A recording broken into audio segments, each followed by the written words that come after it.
You're not being targeted because people are cruel. You are being targeted because, without realizing it, you taught the world that it can. That's uncomfortable to hear, but it's freeing to understand. Most people believe they suffer because they're too nice, too patient, too understanding. That's the comfortable story. The real one is simpler and harsher. What attracts toxic behavior isn't kindness, it's emotional predictability. Someone says something disrespectful.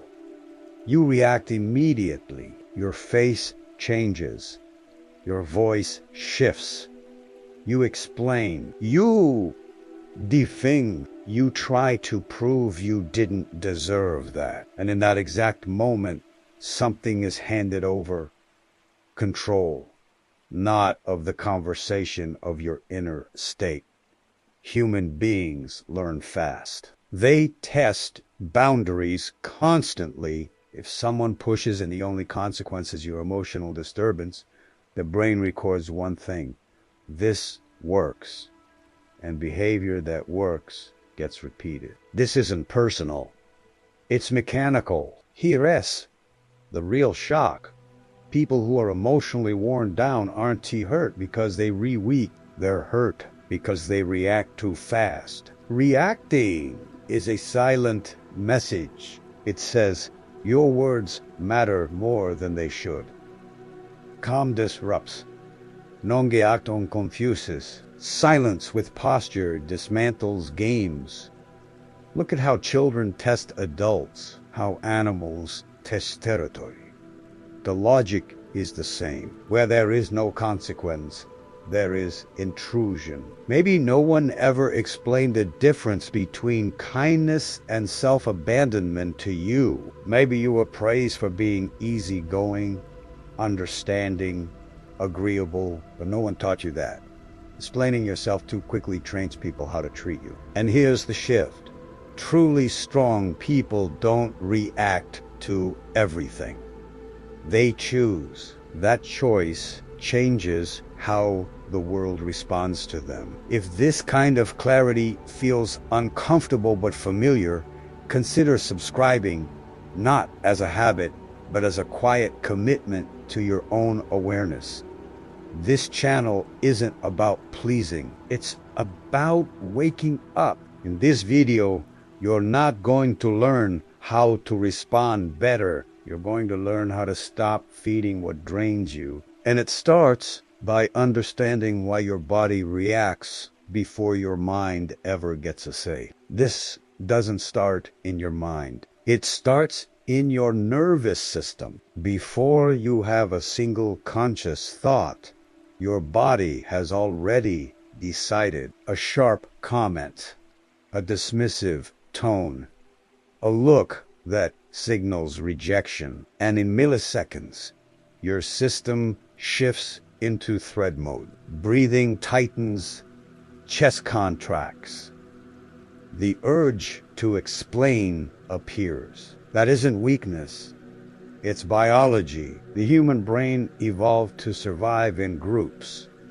For most of history, being excluded meant death. So your nervous system developed one core rule: avoid rejection at all costs. It doesn't know the difference between a predator and social discomfort.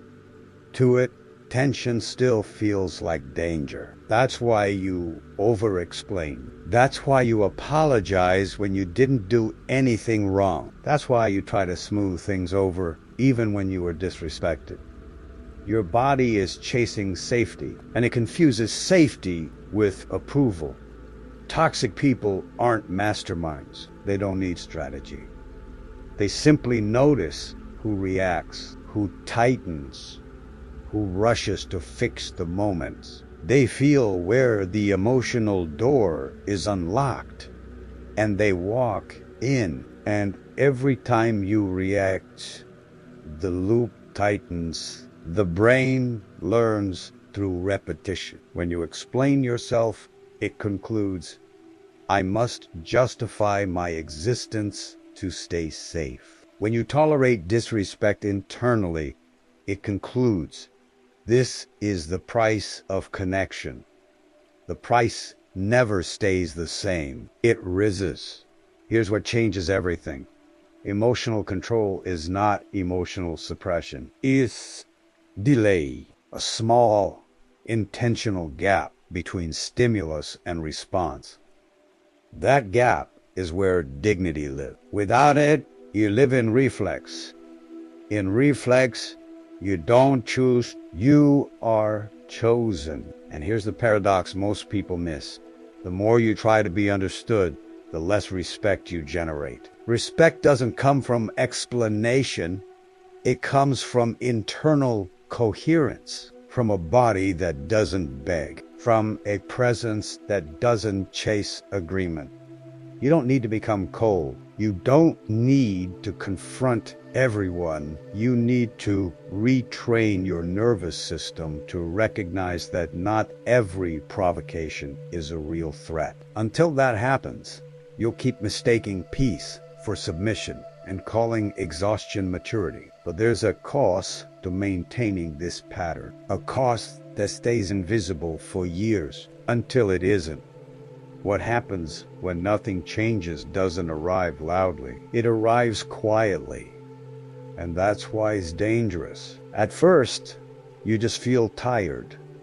Not physically, internally. A kind of fatigue that sleep doesn't fix. Then irritation starts leaking out in small ways.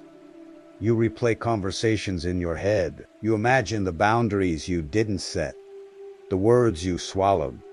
This isn't growth. It's accumulation. Every time you stay silent to avoid discomfort, something in you learns how to shrink, and the world notices. People who were once neutral begin to test. They interrupt you. They cancel plans. They talk over you. Not because they're evil, but because your silence taught them it's allowed. Here's the alarming discovery. Lack of boundaries doesn't protect relationships. It filters for the worst ones. Healthy people feel uneasy occupying space you won't defend. They drift away. Toxic people stay because they found frictionless access. And one day you look around and think, people have changed. They haven't. The filter failed. Over time, something more serious happens. You start doubting yourself. When you explain everything long enough, you begin to wonder if maybe you really are wrong. When you apologize often enough, your body settles into permanent guilt. Self-respect doesn't collapse all at once. It leaks. Live this way long enough, and the cost shows up physically. Chronic tension, anxiety that has no clear source, a constant sense of being behind, owing the world something. You call it responsibility. It's fear with good branding. The cruel part is that no one warns you, no one says you're allowing too much. Instead, they praise you for being easy, for being understanding, for not making things difficult. People who benefit from your lack of limits always reward it at first, until the day you realize you're not respected, you're merely tolerated. This is where many people break. They either harden, suddenly explode, cut everyone off, or they keep shrinking, calling it peace. Neither is strength. They're opposite reactions to the same mistake. There is another way, quieter, harder, far more effective. But to access it, you have to face the most uncomfortable conflict of all. The comfort of being accepted versus the discipline of being whole. The hardest moment isn't when someone disrespects you. It's when you notice it and still feel the urge to let it slide. That's the real battlefield. Not outside, inside. Because your brain will offer you a tempting deal.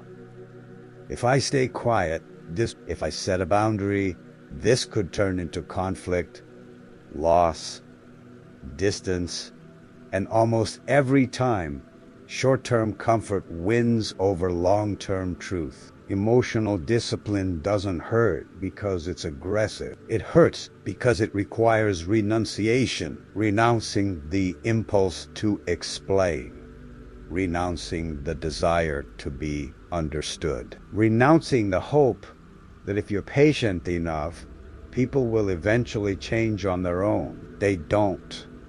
This is where most people fail, not due to lack of knowledge, but lack of nervous system courage. The heart speeds up, the throat tightens, the body signals danger, and you retreat not because you choose to, but because your system still believes boundaries equal threat. So you negotiate with yourself. It's not worth it right now. It's not that serious. I'll deal with it later. And once again, you choose immediate relief and pay with long-term respect. Every unspoken boundary becomes a silent invitation. Every avoided discomfort becomes a pattern. And patterns, over time, become identity. You start seeing yourself as the one who handles everything, the understanding one, the low-maintenance one. And slowly, quietly, you begin resenting this version of yourself while continuing to be it, because changing requires walking straight through discomfort once. Here's the key distinction. Setting a boundary is not reacting. It's sustaining the right silence. It's not explaining, not compensating, not rushing to repair a dynamic you didn't break. It's behavioral, not dramatic. A slower reply, a calm, not available, a subtle withdrawal, no confrontation, no lectures, just consistency. This confuses people who are used to controlling you because there's no attack to fight back against, no emotion to feed on, only reduced access. And reduced access is a language every system understands. But here's the danger zone. Up to now, you trained the world to treat you a certain way. When you change that, palpably notice, they question, they test again. They try to pull you back into the old role. If you give in here, everything resets.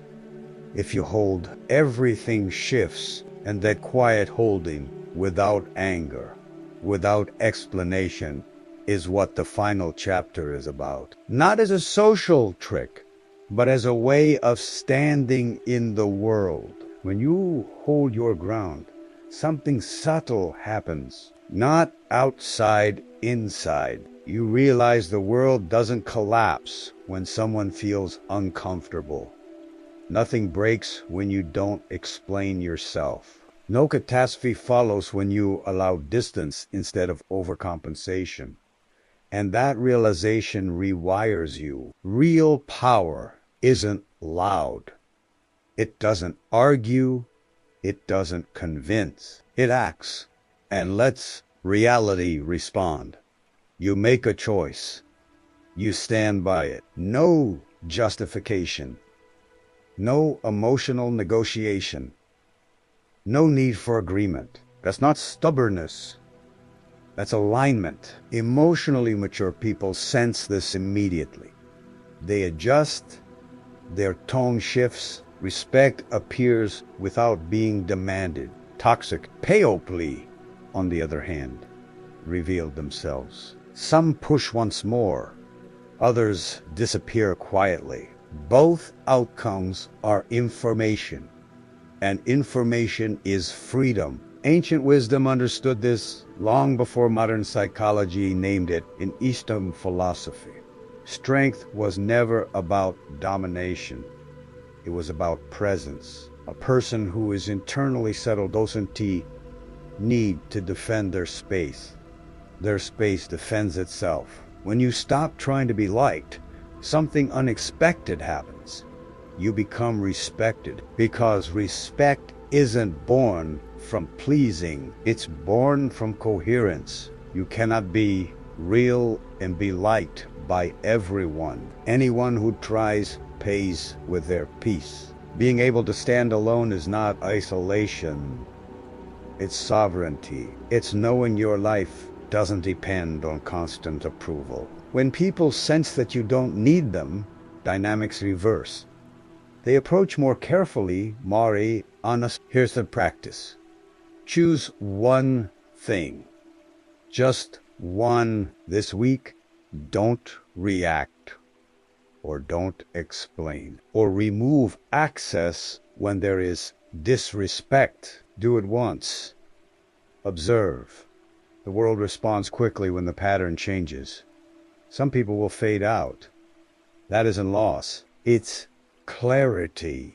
Others will stay different, more respectful, more real. And if you made it to the end, leave the word presence in the comments. Not for me, for yourself, as a quiet marker that something shifted. You don't need to harden. You don't need to fight. You just need to stop abandoning yourself. And when that happens, the world learns.